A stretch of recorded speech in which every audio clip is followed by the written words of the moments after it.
Entonces, el último día de clases, pues vimos algunas de las series numéricas, pues que son más utilizadas o más famosas, digamos, en el ámbito académico de las matemáticas, ¿verdad? Entre ellas, pues vimos el factorial, ¿verdad?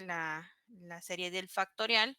Por supuesto, cuando digo serie es los números que se van generando a través del cálculo de factorial de n, ¿verdad?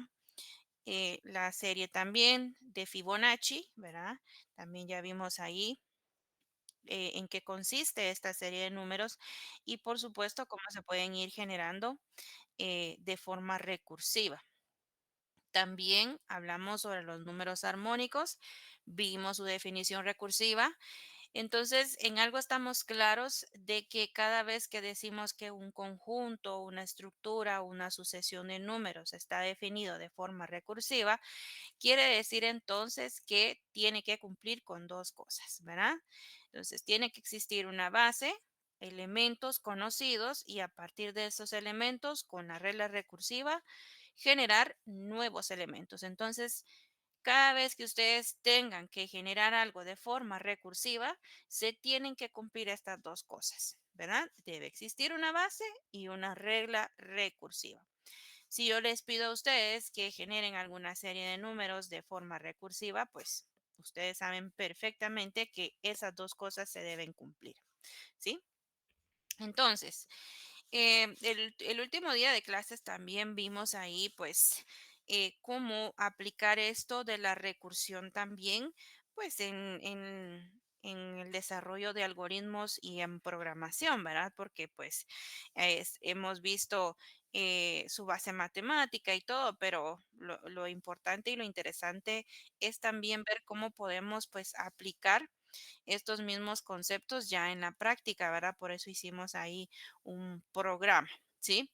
Entonces, yo les mostré a ustedes cómo generar la serie del factorial utilizando funciones recursivas y a ustedes les había quedado de tarea que hicieran pues un programa parecido, solo que para generar la serie de Fibonacci y la serie de Lucas. Entonces, pues tenían que investigar ahí cuál es la serie de Lucas, pero la verdad es que pues no hay mayor cosa que decir, porque la serie de Lucas pues es casi que lo mismo que la serie de Fibonacci, ¿sí?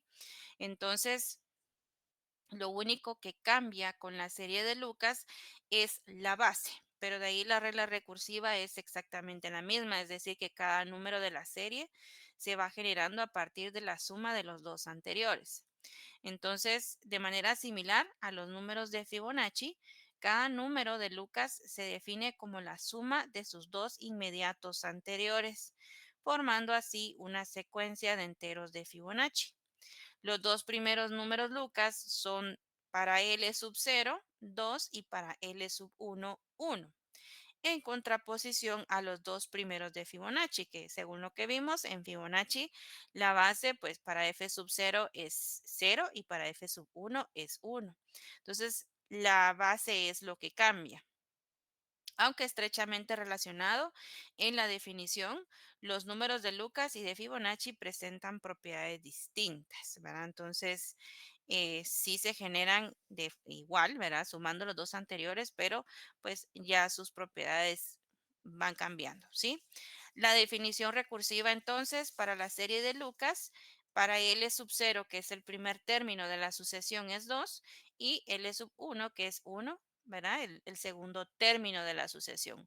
La regla recursiva dice que para todo entero positivo mayor o igual a 2, cada término, la forma general, nos dice que cada término de Lucas va a estar dado por la suma de los dos anteriores.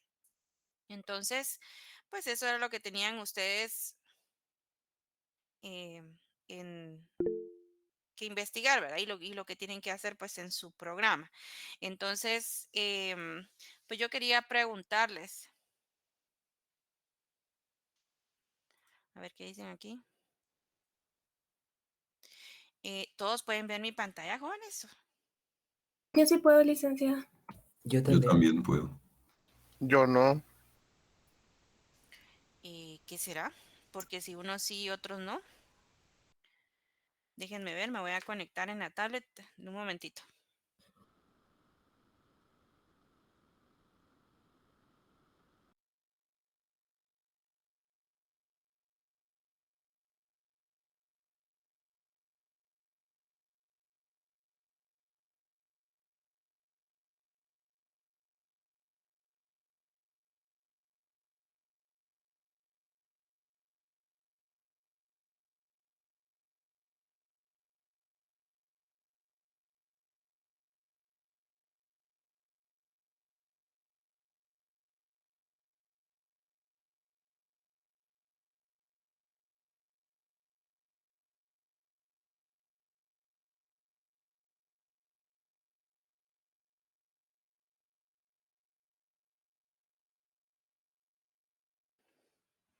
Ahora, Ahora sí se ve, muchas gracias.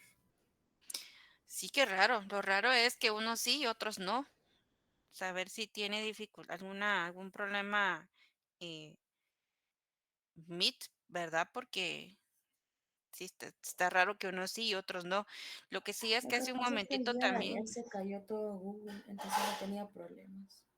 sí, ¿verdad? Probablemente, porque fíjense que cuando recién empezó la clase, no podía tampoco presentar, no me, no me cargaba la ventana de PowerPoint. Bueno, no sé, algo está pasando, ¿verdad? Bien, entonces, pues lo que les estaba mostrando es esto, ¿verdad? La definición de los números de Lucas y les estaba diciendo pues que a diferencia de Fibonacci, lo que cambia con la serie de Lucas pues es la base, ¿sí? Es la base. Entonces, en el caso de Fibonacci, la base es 0 y 1 y en el caso de la serie de Lucas es 2 y 1, la base, ¿verdad?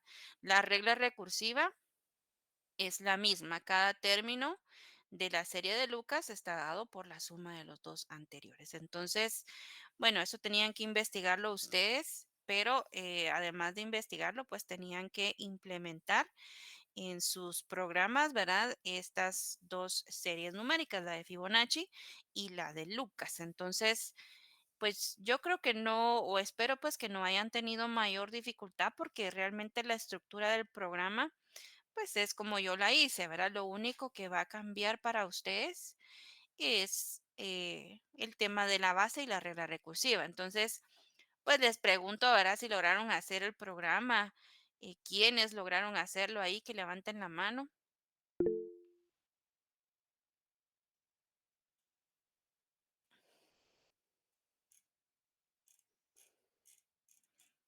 Bueno, solo hay tres. No sé si realmente intentaron o no, pero bueno, es tarea, así que sí lo tienen que subir. Sí lo tienen que subir. Yo les voy a crear la actividad para que suban los dos programas. Entonces, yo no creo o espero pues que hayan tenido mucha dificultad porque la estructura del programa es como yo la hice. Verá, lo único que va a cambiar es que pues la base pues obviamente es diferente, ¿verdad? Y también la regla recursiva, pero la condición del programa es que tiene que utilizar funciones recursivas, es decir, que la misma función se tiene que ir llamando a ella misma, así como yo lo hice, ¿verdad? Según la regla recursiva. Y la condición es esa, ¿verdad? Que el programa tiene que tener funciones recursivas.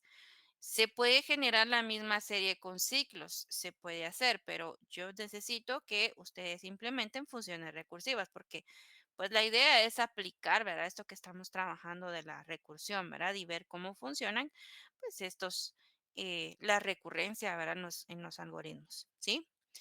Bueno, entonces, si no lo han hecho, pues háganlo, ¿verdad? Porque sí es tarea, es tarea. Bien, ya pueden bajar su mano, gracias. Muy bien, entonces, para completar y para terminar este tema de la unidad número 2, pues vamos a finalizar hablando acerca de una serie numérica que también está definida de forma recursiva. Y esta serie de números está relacionada con un juego, ¿sí? Algunos de ustedes tal vez lo han escuchado o incluso lo han jugado o por lo menos lo han visto, ¿sí? O también hay algunos juguetes de bebé que son muy parecidos a este juego que se llama Las Torres de Hanoi, ¿sí? Tal vez lo han escuchado, tal vez no, tal vez lo han jugado, tal vez no. Pero, ¿qué relación tiene este juego de las Torres de Hanoi con con la recursividad? Y pues es que precisamente con este juego se va formando una serie de números de forma recursiva. Veamos de qué se trata entonces este juego de las torres de Hanoi. Si ustedes buscan ahorita recursividad, recursión o definiciones recursivas o recurrencia, en todas las fuentes van a encontrar ustedes alguna relación con este juego, ¿sí? Entonces, ¿de qué se trata este juego de las torres de Hanoi? Se trata de un rompecabezas propuesto por el matemático Edward Lucas, que es precisamente el mismo matemático que propuso la serie de Lucas, y es un juego que consiste en tres varillas verticales. Y una de las varillas tiene un indeterminado número de discos apilados de forma decreciente de abajo hacia arriba. Y el objetivo es trasladar todos estos discos a una de las varillas verticales que está vacía. La varilla central se usa de apoyo para trasladar los discos y se tiene que hacer conforme a las siguientes reglas. Se puede mover un solo disco a la vez. Número uno. Número dos, un disco de mayor tamaño no puede estar sobre un disco más pequeño. Y número tres, solo se puede desplazar el disco que esté más arriba en cada varilla. Entonces,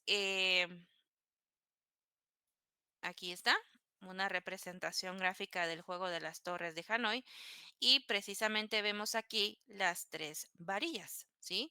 Entonces, en la primera varilla tenemos discos que va desde uno hasta 2 hasta 3 y hasta 100 creo yo que es el número máximo. Entonces, la idea es que nosotros tenemos que pasar todos los discos a la tercera varilla apoyándonos con la segunda y según las reglas, pues un disco más grande no puede estar encima de uno más pequeño. Solo podemos mover un disco a la vez y solamente se pueden mover los discos que están hasta arriba. Entonces, la idea es que nosotros hagamos estos movimientos en el mínimo de pasos posibles, ¿sí? Y ese mínimo de pasos, pues es lo que va generando una serie numérica, ¿sí? Entonces dice, de esto se puede deducir que según el número de discos que haya en la torre, se podrá resolver el problema con un número de pasos mínimo que corresponde a la siguiente relación. Entonces, por ejemplo, para un disco, si solo hubiera un disco, pues obviamente solo es un paso. Con dos discos, 3 pasos, con 3 discos, 7 pasos, con 4 discos, 15 pasos, y así pues se va generando una serie de números. Entonces, la serie numérica que se va generando es esta de aquí, ¿sí? Y esa serie de números pues se puede generar con una definición recursiva, ¿verdad? Por eso es que se relaciona esto de las definiciones recursivas con el juego de las torres de Hanoi. Y esta serie de números entonces, pues es el mínimo de pasos que deberíamos de hacer en movimientos, ¿verdad? ¿Se pueden hacer más movimientos? Sí, no hay límites, pero la idea es que se puede hacer en este mínimo de pasos, porque obviamente entre más discos, pues va creciendo ahí, ¿verdad? La cantidad de pasos eh, que deberíamos de hacer, ¿sí? Entonces, pues la definición recursiva que genera pues esta serie de números es la que tenemos aquí. Tenemos la base para P sub 1, que es 1. Esta es nuestra base. Y la regla recursiva dice que para todo entero positivo, donde n es mayor o igual a 1, P sub n va a estar dado por 2 a la n menos 1. Esta es la regla recursiva y así es como se va generando entonces esa serie de números, ¿verdad? Y pues este juego tiene hoy tiene un contexto un poco interesante, ahora tiene una historia un poco curiosa que pues ahí se las quería compartir también porque sí es bastante interesante. El creador del juego fue Edward Lucas, pero em, tiene un origen, digamos, o fue inspirado en una historia acerca de, no es una historia, de hecho sí existe.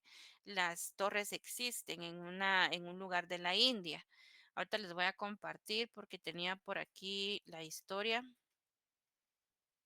Se las voy a leer según lo que dice aquí Wikipedia. Espérenme, pero no me sale la pestaña para variar, sí saber qué está pasando con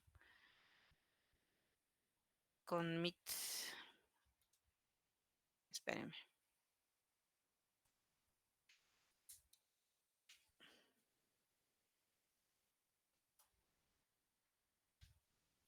Aquí está. Ok. Bueno, entonces, respecto a la historia de este juego, dice que es un rompecabezas. Bueno, y esto sí ya lo leímos, ¿verdad? Este es un rompecabezas que fue inventado por el matemático francés Edouard Lucas en 1883 y pues fue inspirado en esta historia. Dice, se cuenta una historia sobre un templo en la India, en Kashi Vishwanath, no sé cómo se leerá esto, que contiene una gran sala con tres postes gastados por el tiempo, rodeada de 100 discos dorados. Los sacerdotes de Brahma, actuando bajo el mandato de una antigua profecía, han estado moviendo estos discos de acuerdo con las reglas inmutables de Brahma. Desde ese momento, por lo tanto, el acertijo también se conoce como el rompecabezas de las torres de Brahma. Y según la leyenda, cuando se complete el último movimiento del rompecabezas, el mundo se terminará.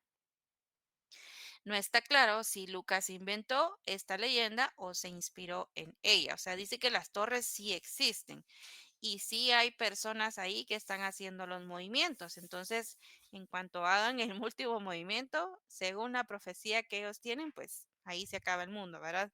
Entonces, a saber, ¿verdad? Pero pues sería interesante de ver ahí donde tienen estas torres, ¿sí?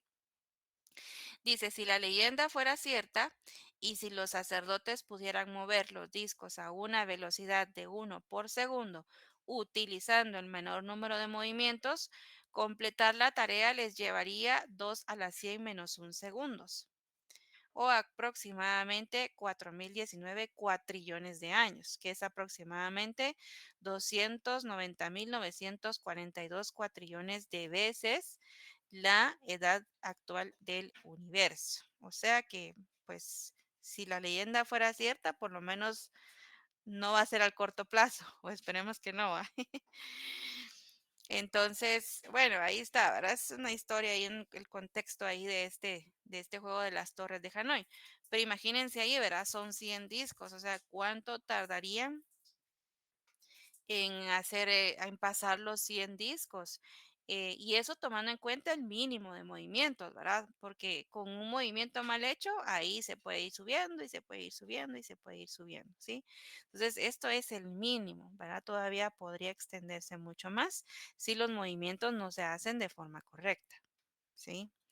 Bueno, y entonces el juego, pues ahí el juego está físicamente, tal vez alguien ya lo ha jugado o lo tuvo, ¿verdad? El juego de las Torres de Hanoi, pero si no, pues aquí podemos también, les voy a compartir cómo es que funciona, cómo es que se juega este juego de las Torres de Hanoi.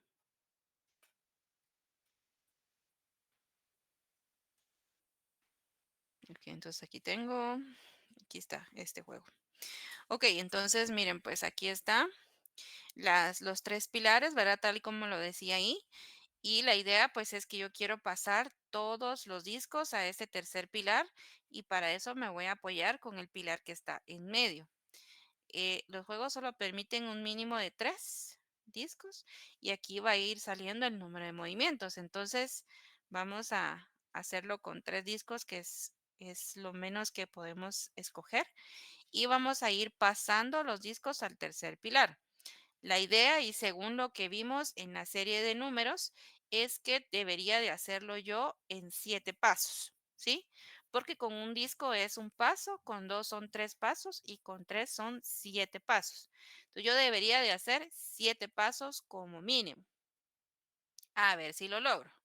Entonces vamos a pasar este para acá, este para acá, este para acá, para acá, acá, para acá, y me pasé. ¿Verdad? Tuve que haberlo hecho en 7 y lo hice en 9, ¿sí? Vamos a subir la cantidad de discos y vamos a ver, en teoría, pues debería de hacerme yo, según la serie numérica, 15 pasos. A ver si logro. Entonces vamos a pasar este para acá, este para acá.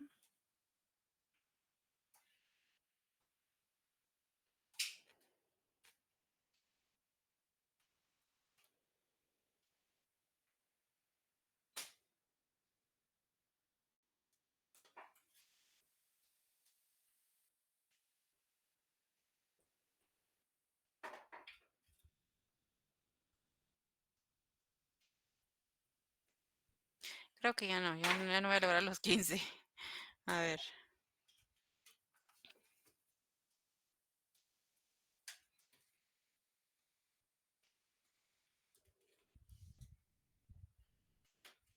Me pasé uno, me pasé uno. Ah, no, sí hice 15, ah, no, sí, 16 movimientos, dice. Y tuvieron que haber sido 15, ¿verdad? Como mínimo. Vamos a ver con 5, ya se va haciendo más difícil.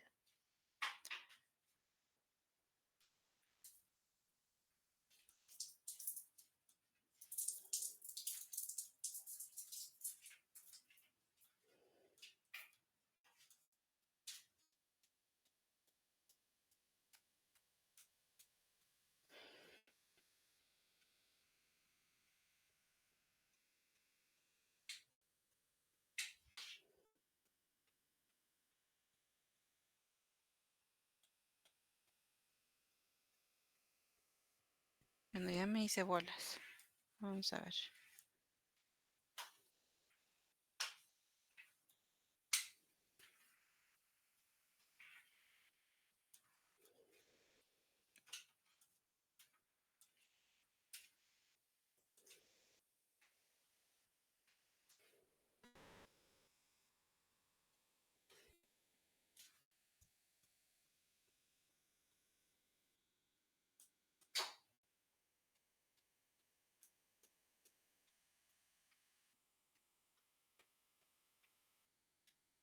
Ahí está. Me hice 34 y no sé cuáles son los movimientos para 5 discos. Sería 2 a la 5 menos 1. 2 a la 5 es por 2, 4, por 2, 8, por 2, 16, por 2, 32. O sea, tuve que haberlo hecho en 31 pasos. Y lo hice en 34, o sea, tampoco hice el mínimo, ¿verdad? Me pasé ahí por 3. Bueno, esa es la idea del juego, jóvenes. Y como les digo, pues se hace referencia a este juego de las torres de Hanoi, pues porque precisamente ese número de movimientos se genera de forma recursiva, ¿verdad? Entonces, pues con esto cerramos este tema de, de las definiciones recursivas. Y no se les olvide entonces que para definir recursivamente, entonces tienen que existir esas dos condiciones, ¿verdad? Un paso base, un elemento base y una regla recursiva, ¿sí?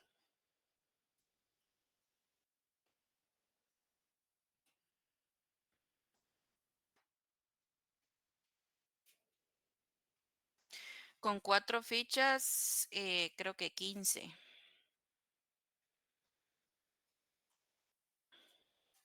Sí, 15 pasos. y con 5, que fue el último que hice, 31. Aquí está la regla recursiva.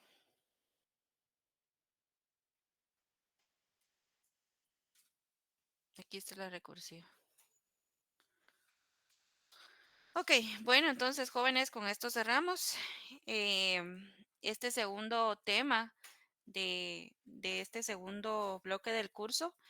Y pues no sé si tienen todavía alguna duda, alguna pregunta también respecto a los programas, ¿verdad? Podríamos, antes de pasar al siguiente tema, tomar algunos minutos por ahí para resolver dudas si es que tuvieran respecto a esto de la recursión y respecto a la hoja de trabajo. Entonces, antes de pasar al siguiente tema, les pregunto si tienen alguna duda.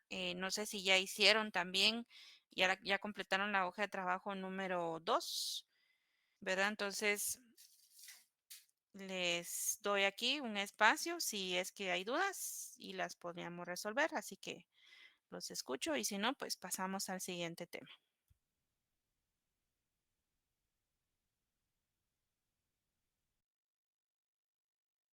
Disculpe, tenía una duda con la última de la hoja de trabajo.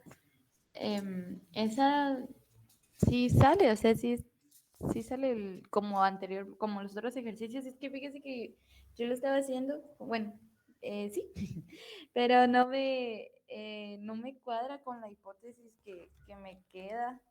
Y aparte, le pregunté también a otros compañeros y igual están en las mismas, pero no sé. Sí, ¿Tiene el ejercicio sí lo tengo. y lo puede mostrar? Sí, ahorita se lo presento.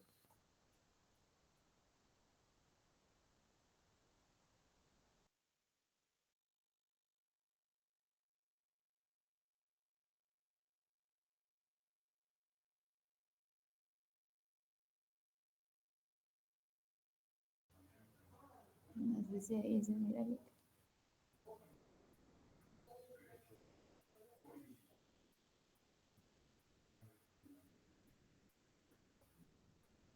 O no sé si lo hice bien también. A ver. em, bueno, primero el paso base le quedó 9/8. Ujú. Entonces, ¿y cuál es el primer valor de la sumatoria para esta suma de términos? ¿Cómo así? Ajá, o sea, ¿será que sí se cumple el paso uno? No, porque no dio uno. No dio uno, ¿verdad? Entonces, ya desde el paso base, ahí pueden ustedes decir de que no se puede demostrar, porque no se cumple para el primer elemento. Ah, Entonces, o sea que si no le da la hipótesis con la demostración, es precisamente porque desde aquí ya no se dio. puede comprobar que, que no cumple, ¿verdad? Ah, o sea que no podía quedarme en el paso uno y poner que no se cumplía. Sí, exactamente era lo que les decía yo, que por eso es importante siempre hacer el paso base, aunque no pareciera, pero ya efectivamente con este ejercicio ahí pueden comprobar ustedes que ya desde el primer elemento no No cumple. cumplió. Ajá. Ah, bueno, entonces voy a dejar usar el paso uno y que no cumple. Sí, Gracias, os Luis. déjelo hasta donde lo tiene, pues, pero Ah, ya con eso ahí ya podían decir ustedes que no se no cumple, no cumple. cumple. Ajá. Ah, bueno. Gracias, Luis. Muy bien. ¿Alguien más?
Bien, entonces, pues vamos a continuar, ¿verdad, jóvenes? Tenemos que seguir con nuestro contenido.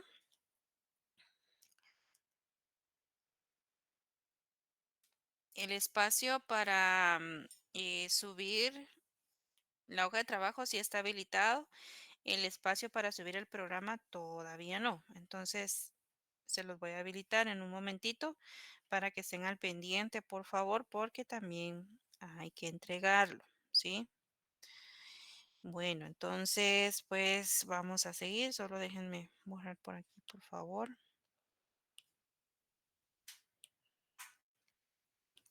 Estamos trabajando la unidad número 2. Dentro de la unidad número 2 tenemos propiedades de los números enteros. Entonces, pues ya trabajamos el primer tema, que es inducción matemática. Luego las definiciones recursivas y ahora vamos a hablar sobre el algoritmo de la división o el algoritmo de Euclides, también es conocido. Entonces, vamos a trabajar la división como una operación cerrada y vamos a ver también cómo, pues transformando la división con operaciones cerradas, pues obtenemos lo que se conocen como combinaciones lineales. Y a partir de estas combinaciones lineales, pues vamos a aprender un método que es precisamente el algoritmo para encontrar el máximo común divisor de dos números enteros. Yo sé que seguramente ustedes ya aprendieron eh, cómo sacar el máximo común divisor, ¿verdad? Y saben algunos métodos, pero vamos a verlo ahora a través de este algoritmo que utiliza pues precisamente las combinaciones lineales, ¿verdad? Que son representaciones cerradas de la división. Entonces, el algoritmo de Euclides, ¿verdad? ¿Quién es Euclides? Euclides es uno de los matemáticos, tal vez más, o sea, de muchos, ¿verdad? También es él muy reconocido por sus diferentes aportes que él ha hecho, pues, al ámbito académico de las matemáticas, ¿verdad? Al estudio de las matemáticas.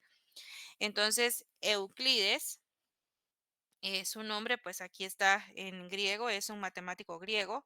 No sé en realidad cómo se dirá, verá cómo se pronuncia, pero lo conocemos como Euclides. Y él pues fue un matemático y geómetra griego que vivió entre los años 325 a 265 antes de Cristo. Entonces, él vivió en esta época grande de los filósofos griegos, ¿verdad? Seguramente, pues ahí en, eh, ay, ¿cómo se llamaba? Donde estaban todos estos filósofos griegos junto con Aristóteles, con Platón, con Eratóstenes, ¿verdad? Todos estos filósofos, grandes filósofos de esta época dorada, ¿verdad? De la filosofía. Entonces, pues él también estuvo junto con estos grandes filósofos y es conocido como el padre de la geometría, ¿sí? El algoritmo de Euclides es un método antiguo y eficiente para calcular el máximo común divisor y fue originalmente descrito por Euclides en su obra Elementos. El algoritmo de Euclides extendido es una ligera modificación que permite además expresar el máximo común divisor como una combinación lineal. Este algoritmo tiene aplicaciones en diversas áreas como el álgebra, la teoría de números y ciencias de la computación, entre otros. Entonces, pues por ahí tiene también sus aplicaciones, ¿verdad? ¿En qué consiste entonces el algoritmo de la división? Dice, eh, algoritmo de la división, números primos, todavía no vamos a trabajar números primos, aunque el conjunto de enteros no es cerrado en la división. ¿A qué se refiere esto de que no es cerrado en la división? Dentro de las operaciones aritméticas tenemos operaciones cerradas y operaciones abiertas. Cerradas son el producto y la suma. ¿Por qué se les dice cerradas? Porque si yo sumo dos números enteros positivos, tengo un entero positivo. Si yo tengo dos productos, dos factores positivos y los multiplico, tengo un número entero positivo. Entonces son operaciones cerradas. Yo tengo dos valores enteros positivos y voy a tener como resultado un entero positivo. A diferencia de la división, la división no es cerrada. La división es una operación abierta. Es cerrada para algunos casos, ¿sí? Donde sí tenemos divisiones exactas y residuo cero, pero no para todos los casos, solamente para algunos. Entonces, por eso la división no se considera pues una operación eh, cerrada, ¿sí? Por eso lo dice aquí, no es cerrado en la división. Entre números distintos de cero. Existen muchos casos en los que un entero divide exactamente a otro, lo que les decía. Por ejemplo, el 2 divide a 6 y 7 divide a 21. En estos casos, pues la división sí es cerrada, ¿verdad? Porque es exacta y no tenemos ningún residuo. Así que el hecho de que 2 divida a 6 implica la existencia de un cociente, que es 3, tal que 6 entonces es 2 por 3. Entonces, si ustedes se dan cuenta, dentro de esta división, 6 dividido 2, podemos expresarla también como una operación cerrada, con un producto, ¿sí? Decimos entonces que 6 es igual a 2 por 3, ¿sí?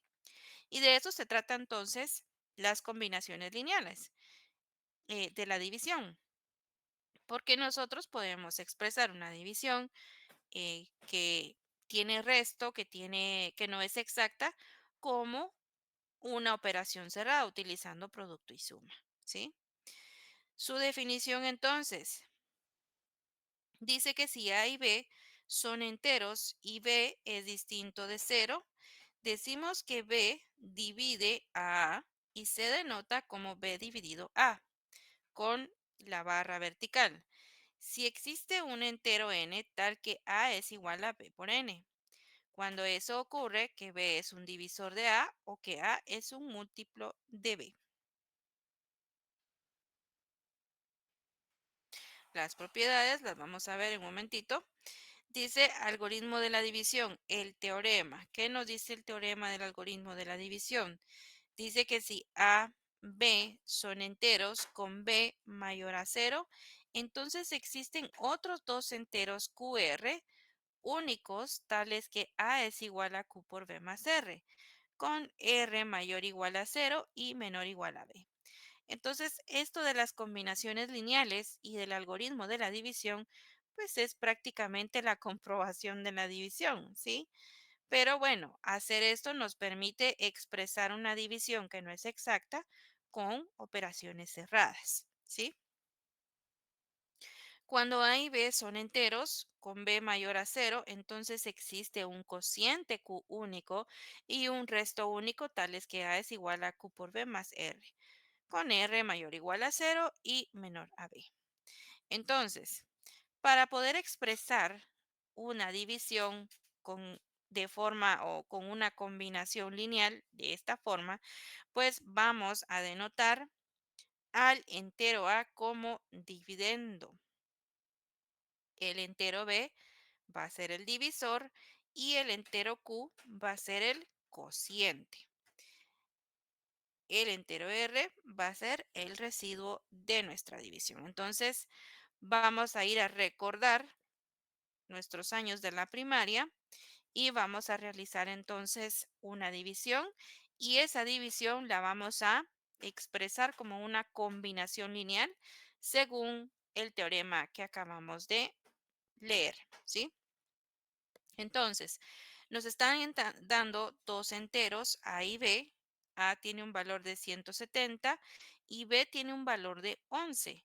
Entonces, según lo que vimos ahorita, A va a ser para nosotros el dividendo y B va a ser para nosotros el divisor. Entonces, ¿cómo hacemos nosotros las divisiones? En papel, ¿verdad? Porque pues ahora pues nos malacostumbramos mucho a utilizar pues las calculadoras, ¿verdad? Y llega un punto en el que a veces hasta se nos olvida. A mí me pasó cuando mi hijo pues empezó a hacer divisiones y cuando ya me tocó pues ayudarle a estudiar, yo O sea, por un momento sentí que se me había olvidado cómo hacer divisiones en papel, ¿verdad? Pero pues es porque uno se malacostumbra, ¿verdad? Se malacostumbra a la calculadora, pero bueno, vamos a hacer una división entonces como normalmente se hace la división, ¿sí? En el formato occidental, por supuesto, porque hay dos formatos, ¿verdad? Está el formato europeo y el formato occidental. Nosotros usamos el occidental. El europeo es lo mismo, solo que van al revés los componentes, ¿sí? Pero bueno, entonces dice que 170 es el dividendo, así que 170 va aquí y el divisor que es 11. ¿Cómo hacemos la división? Pues como la sabemos hacer, ¿verdad? Evaluamos entonces si 11, que es el divisor, es menor al dividendo. Sí. En este caso, como tenemos dos dígitos, pues tomamos dos dígitos del dividendo y nos preguntamos ahí cuántas veces cabe el 11 dentro de 17. Pues es una vez. Multiplicamos, restamos y bajamos el siguiente dígito. Cuando ya tenemos entonces esto, nos preguntamos la condición. La condición que dice que el residuo debe ser mayor o igual a cero y menor a b. Cuando esa condición se cumple, entonces dejamos de hacer la división. En este caso, el valor del residuo es mayor al valor del divisor. Entonces, seguimos dividiendo. ¿Cuántos onces caben en 60? Pues caben 5. 5 por 11, 55. Restamos. Aquí nos quedan 5, aquí nos queda 0. Y nos volvemos a preguntar, ¿el valor del residuo es mayor o menor que el valor del divisor? Es menor. Entonces, en este momento, pues ya no seguimos haciendo la división, ¿sí? Porque lo que queremos es expresarla con números enteros y con operaciones cerradas. Si yo la sigo haciendo, lo que me va a quedar es un número racional, ¿verdad? Y no queremos eso. Entonces, ahí está.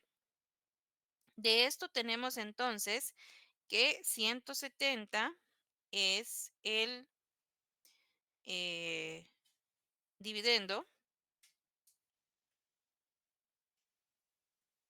el dividendo A, 11 es B, que es el divisor, el cociente lo vamos a denotar con Q y el residuo R, ¿sí? Según lo que vimos también anteriormente en el teorema. Entonces, para expresar esta división como una combinación lineal, dijimos que el dividendo, o sea, A, va a ser igual a Q por B más R.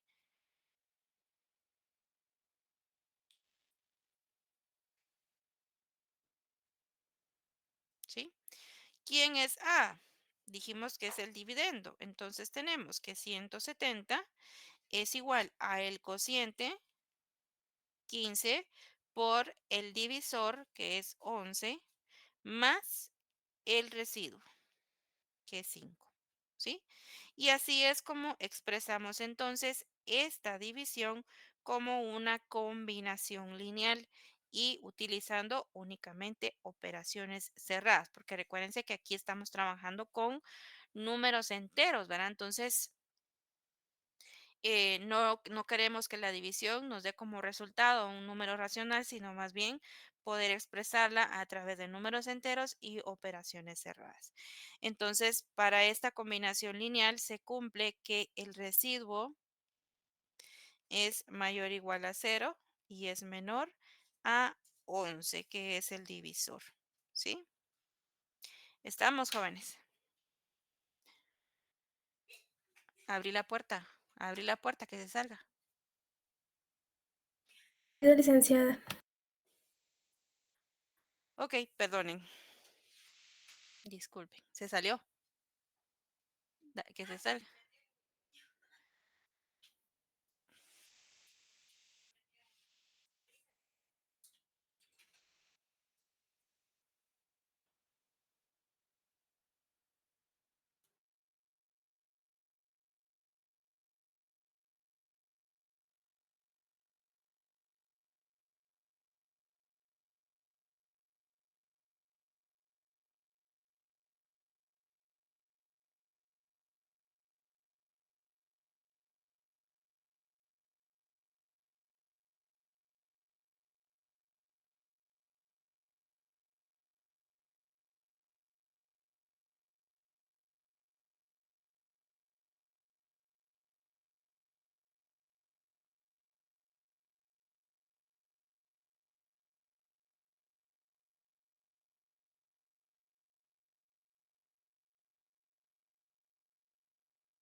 Bueno, disculpen.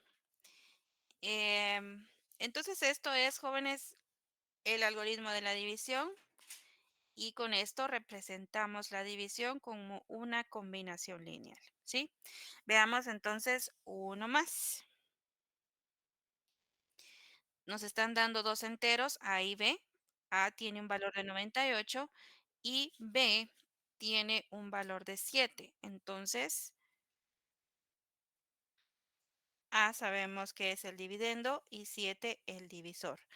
Realizamos esta división y sabemos entonces que 7 dividido 9 nos da 1. 9 dividido 7, perdón, da 1. Aquí tenemos 7. 9 menos 7 es 2. Bajamos el 8. Y aquí es donde nos preguntamos, ¿el residuo es menor a 7? No. Si no es menor, entonces seguimos, continuamos con el proceso de la división. ¿Cuántos 7 caben en 28? 4. Y en este caso, pues sí tuvimos una división exacta, pero pues, ¿cómo representamos entonces? Como una combinación lineal, tenemos que A es igual a Q por B más R. A es 98 y esto es igual al cociente 14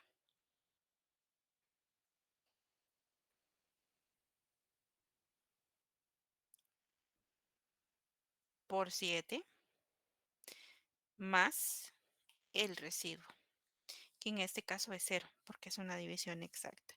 Se cumple la condición para R, 0 es mayor o igual a 0 y es menor o igual a B, o sea, 7. ¿Sí? Bueno, entonces, preguntas, jóvenes, ¿alguna duda? ¿Todos estamos bien?